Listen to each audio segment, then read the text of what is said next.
হল এটা এটাকৈ অসম আগবাঢ়ি গল। যোৱাকালি মই যোৰহাটত আছিলো। যোৰহাটত ৰাতি মই দেৰগাঁৱৰ বিষয়ে এটা কথা কৈছিলো, আপোনালোকে শুনি ভাল পাব। যেনেকে আমাৰ এম্বুলেন্সত 108ত ফোন কৰিলে এম্বুলেন্স আহে, প্ৰায় 300-400 মানুহ গুৱাহাটীত বহি থাকে, ফোন ধৰিব, ফোন কৰিব, এম্বুলেন্স পঠাব। এতিয়া আমি নতুনকৈ এটা কাম আৰম্ভ কৰিম, 102। 102 মানে এখন গাড়ী থাকিব, তাত পুলিচ থাকিব, তাত ওসি থাকিব। গাড়ী ৰাস্তাৰ কাষত ৰখি থাকিব, যাৰ ঘৰতে ফোন আহিব যে মোৰ ইয়াত ডকাইতি হৈছে, মোৰ ইয়াত চুৰি হৈছে, ওসি তাতেই যাব, তাতেই এজাহাৰ ল'ব। আমি থানালৈকেও যাবৰ কাৰণে আহিব দৰকাৰ নাই। এতিয়া এই গোটেই 102 সেৱাটো যেতিয়া আমি বনাম, তাত 300-400 ছোৱালী ল'ৰা বহি কল চেণ্টাৰ চলাব লাগিব।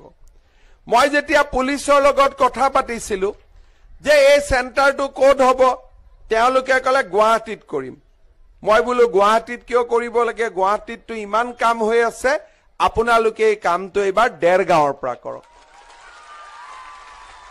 অৰ্থাৎ অসমত গোটেই 102ৰ কল চেণ্টাৰ য'ত 400-500 ল'ৰা ছোৱালীয়ে কাম কৰিব, গোটেই চেণ্টাৰটো আমি ক'ত বনাব খুজিছো, দেৰগাঁৱত বনাব খুজিছো।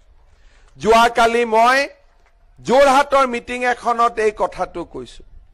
অৰ্থাৎ আজি ৰাতি আপোনালোকে হয়তো কোনোবা টিভিত দেখাই পাব। অৰ্থাৎ আপুনিও ভুগিছে নেকি গেছৰ সমস্যাত?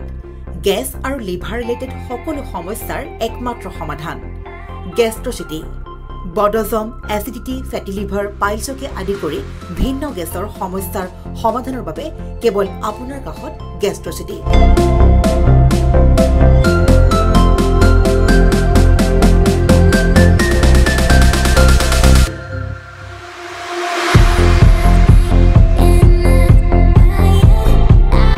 ভিজিট কৰক গেষ্ট্ৰচিটি, গুৱাহাটী, হাতীগাঁও চাৰিআলি।